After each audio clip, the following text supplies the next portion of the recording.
దేవునికి మహిమ కలుగును గాక. ప్రభు పేరట మీ అందరికి వందనాలు, శుభాలు. మరణాత. ప్రభునందు ప్రియా దేవుని సంగమా, దేవుని బిడ్డలారా, ఈ సాయంకాల సమయంలో శుభాలు మీ అందరికీ తెలియపరుస్తున్నాను.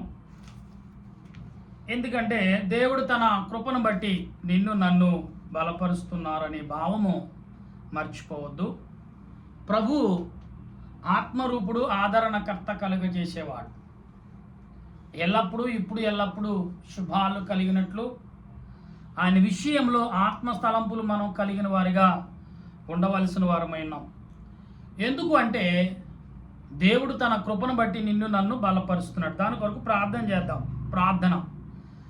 సర్వోన్నతుడా, సర్వాధికారి, సర్వ సృష్టికర్తమైన తండ్రి, నీ స్తోత్రాలు ఇచ్చు ఇప్పుడు ఎల్లప్పుడూ నిత్యము పరిశుద్ధుడు పరిశుద్ధుడని కొనియాడబడుతూ కీర్తించబడుతూ ఆరాధించబడుచున్నావు ప్రభువా. నీ కొందనాలయ్యా. ఈ సాయంకాల సమయంలో నేను ప్రార్థిస్తుండగా మా ప్రార్థన యావత్ అంగీకరించి నెరవేర్పదయచేసి నీ సన్నిధిలో నీ ఆలోచనలో మమ్మల్ని నింపి బలపరిచి మహిమ పొందమని ఆత్మరూపుడు రక్షణకర్త అయిన యేసుక్రీస్తు కృపను బట్టి బ్రతిమాలుచు ప్రార్థించేచున్నాను. ఓ దేవా, నీ కొందనాలయ్యా. ఈ సమయంలో నీ లేఖనమును చేతపట్టి నీ ఎదుట నీ బిడ్డల ఎదుటకు చేరి ఉన్నాను. నన్ను నా తలంపులు బరుగు చేసి నాలో నీ ఉండి నీవే నీ బిడ్డలతో మాట్లాడి నీ దాసుడి నన్ను బలపరచుమని దేవా, నా కంఠస్వరమును నీవే నాలో ఉండి నా కంఠస్వరం నీ బోరుగా వాడుకోమని దేవా, నేను మాట్లాడితే ఎవరికి అర్థము కాదు కనుక నీవే నాలో ఉండి నీ బిడ్డలకు అర్థమైన రీతిలో వివరించమని క్రీస్తు నామమున అడుగుచున్నాను పరమ తండ్రి. ఆమేన్. మన తండ్రి అయిన దేవుని సన్నిధి సహాయం తోడైండును గాక. ఆమేన్. ప్రభునందు ప్రియా దేవుని సంగమా, దేవుని బిడ్డలారా, ఈరోజు దేవుని వాక్యములో అనేకమైన విషయాలు మనకు కనబడుతూనే ఉన్నాయి. అయితే కొన్ని విషయాల్లో దేవదేవుడు అందిస్తున్న ఈ క్రియలని మనం ఎరిగిన వారిగా ఉండి ఆయన సన్నిధిలో బలమైన ఆలోచనతో నింపబడిన వారిగా ఉన్నాం. గనుక దేవుని వాక్యం 101 అధ్యాయంలో ప్రభు మాట్లాడుతున్న నేను కృపను గూర్చి న్యాయమును గూర్చి పాడేదను, యెహోవాను నేను కీర్తించు, నిర్దోష మార్గమున నీకు ప్రవర్తించెదను. నీవెప్పుడు నా యొద్దకు వచ్చేదవు, నా ఎంటను యథార్థ హృదయము నడుచుకుందువు. ప్రియులారా, నా ఇంటికి ఎప్పుడు వచ్చేదువు అని అడుగుతున్నాడు. దేవుడు పిలుస్తున్నాడు. ఈరోజు అంశం ఏంటంటే దేవుని సన్నిధికి చేరుట. ఈరోజు అంశం దేవుడు పిలుచుచున్నాడు అనే మాటను మనం అర్థం చేసుకోవాలి. ఎందుకంటే ప్రభు తన కృపను బట్టి తన ఆలోచన బట్టి నిన్ను నన్ను బలపరుస్తున్నాడనే విషయం మాత్రం మర్చిపోవద్దు. దేవుడు తన క్రియలను ఎందుకు పిలుస్తున్నాడు, ఎందుకు పిలవలసి వచ్చింది ప్రభు, దేవుడు ఎందుకు పిలుస్తున్నాడు, ఎందుకు పిలవలసి వస్తుంది అంటే చూస్తే కన్నుల ఎదుట నీ దుష్టకార్యము ఉంచుకొనను అంటే నీ కన్నుల ఎదుట నీ దుష్టకార్యము నేను ఉంచుకోను అని సెలవిస్తున్నాడు వాక్య గ్రంథంలో.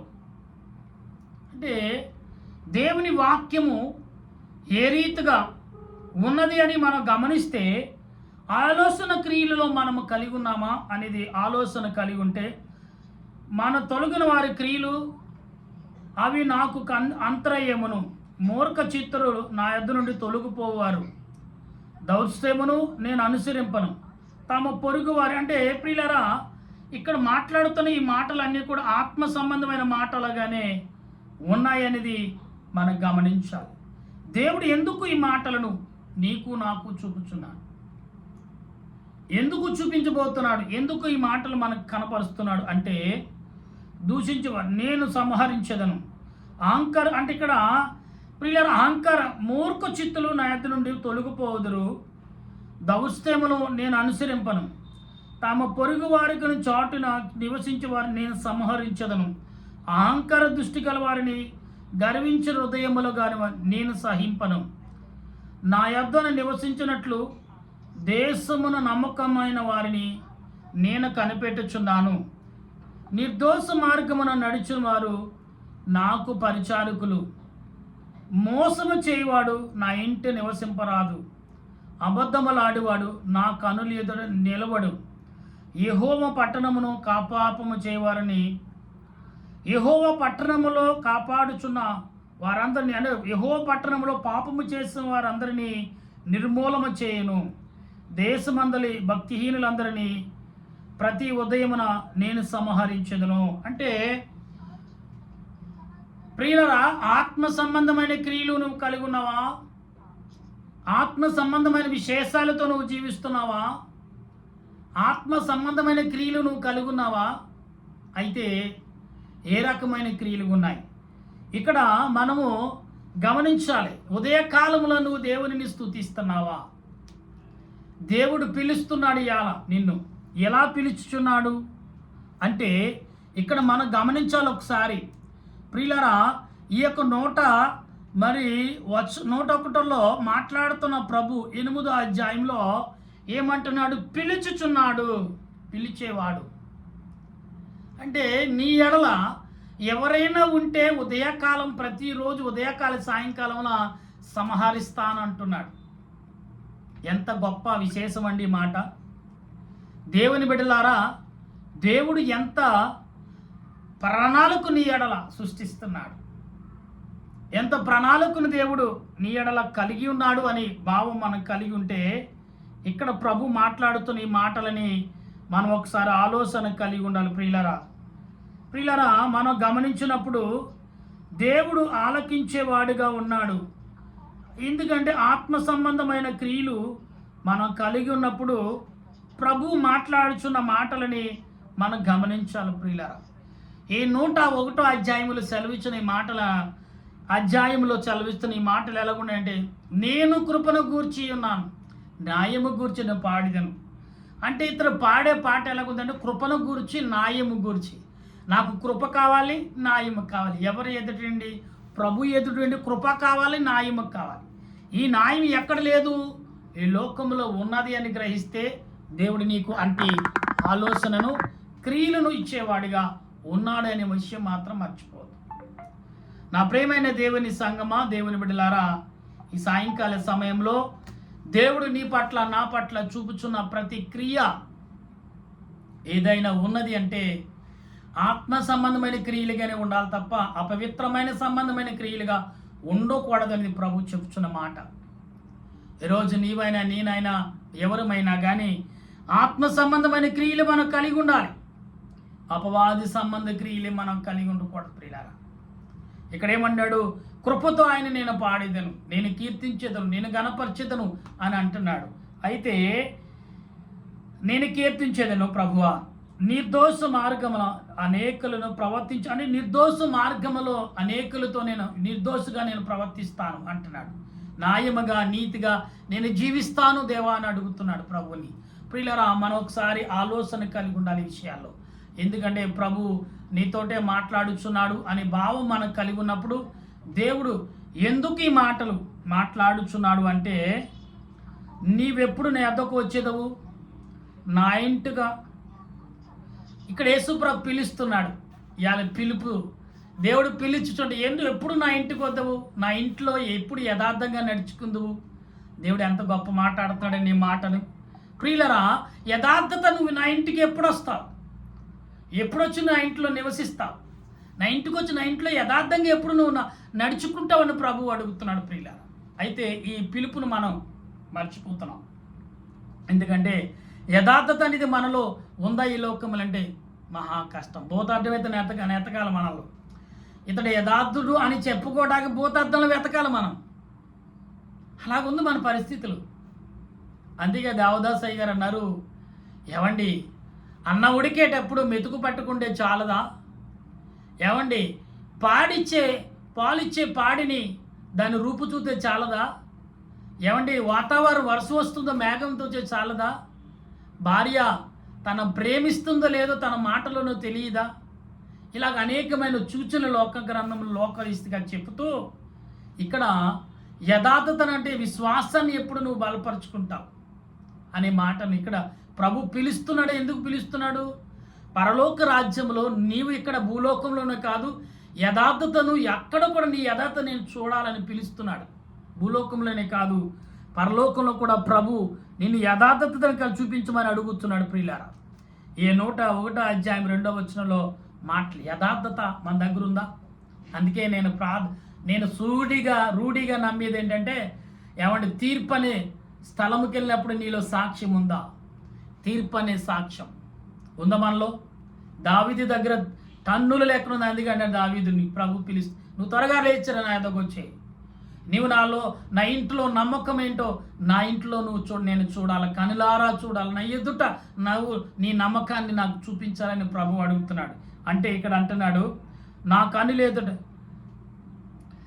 కనుల ఎదుట నేనే దుష్కార్యమును ఉంచుకోను అంటున్నాడు. ఇంకేమంటున్నాడు ఇక్కడ,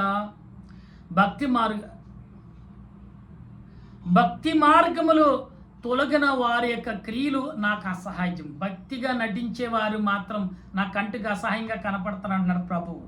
ఇక్కడ అంటున్న ఇంకా మాటను, అవి నాకు అంటనీయను, అవి నా యొద్దకు రానివ్వను అంటున్నాడు. అంటే భక్తిగా ఉండి నటించే వారులారా, ఒకవేళ నేను భక్తి పరుడిని, అబ్బో పొన్ను దన్నాలు పెడుతూ ఉంటారు చాలామంది. ఎలాగంటే, అబ్బో నేను భక్తిపరుడిగా ఉన్నాను, నా మించిన వాడు ఈ లోకంలో భక్తిపరుడు ఉండడు అనుకునే వారులారా, ప్రభు మీతోటే మాట్లాడుతున్నాడు. తెలుసా సంగతే? మిమ్మల్నే పలకరిస్తున్నాడు ఆయన, మీతోటే మాట్లాడుతున్నాడు ఆయన. నీ భక్తి నీ ఆలోచన ఎంతవరకు ఉన్నది అని అడుగుతున్నాడు ఈ రోజున. గమనిస్తూ ఒకసారి అంటే భక్తి యథార్థత ఉన్నదా లేదు, వారిని ఎలాగంటే ఉంటే నేను త్వరగా రమ్మని పిలుస్తాను, లేని ఎడలైతే ఏమన్నాడు, అసహించుకుంటాడంటే నేను. ఎస్, ఇంకేమంటున్నాడు ఇక్కడ, నా ఎదురు తొలగిపోవారు, నేను అనుసరించును, దోష్టమును అనేది నేను నా ఎద్దకు రానున్నట్లు అంటున్నాడు. ఇక్కడ ఏమంటున్నాడు చూసారా ప్రియుల, దౌష్ట్యమును నేను అనుసరింపను, తన పొరుగు వారిని చాటుగా. ఇక్కడ చూడండి, ఇక్కడ 5వ వచనములు ఏమన్నాడు, తన పొరుగు వారిని, అది సేవకుడైనా తోటి సేవకుడైనా తోటి అన్న అయినా తోటి తమ్ముడు, తన పొరుగు వారిని చాటుగా దూషించే వాడిని నేను సంహరిస్తాను. ఆయనే సంహరిస్తాడంట. జాగ్రత్త, జాగ్రత్త, కడవారి దినాల్లో ఉన్నాం.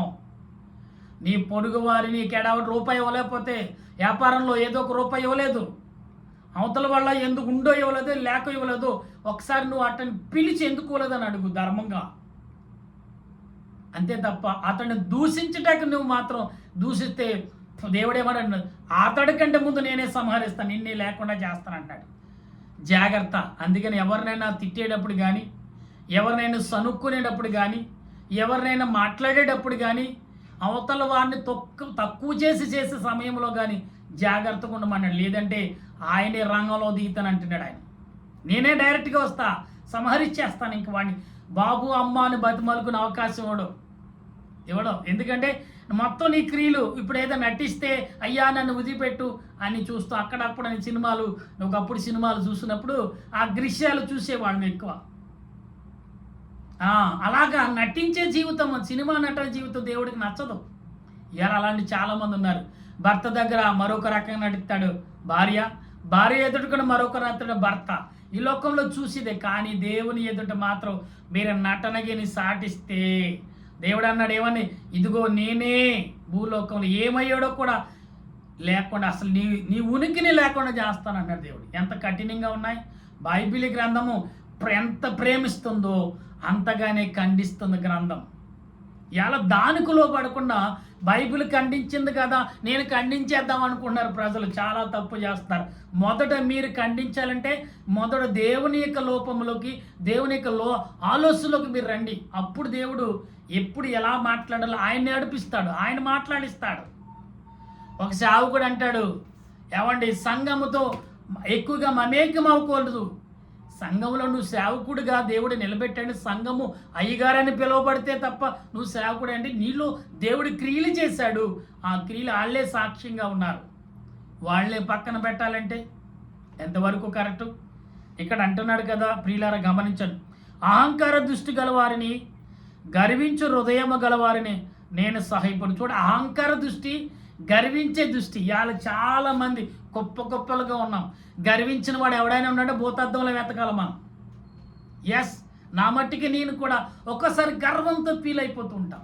నేనేమో తక్కువేం కాదు, లేఖనం చెప్తుంది. నేనైనా నువ్వైనా సరి చేసుకునే అవకాశం నీకు ఇస్తుంది లేఖనం. దేవుడు ఇస్తున్నాడు అవకాశం.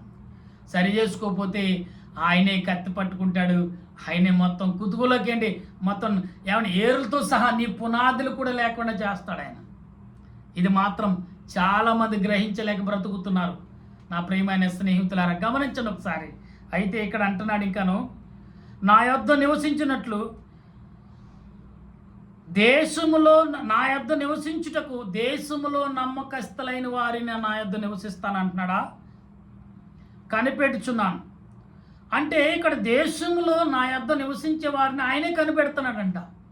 ఎలా కనిపెడుతున్నాడు అంటే, నా నీతి మార్గం నడిచేవారు నాకు అంటే నీతి మార్గము నడిచేవారు నాకు పరిచారకులు అవుతారు. పరలోకంలో పరిచారం చేసేవాడిగా దేవుడు నిన్ను నియమించుకుంటాడంటే ఇక్కడ నీవు మాత్రం చాలా అలర్ట్ కలిగి ఉండాలి. అంటే సీసీ కెమెరాలో నీ మీద ఉన్నాయని గుర్తించు.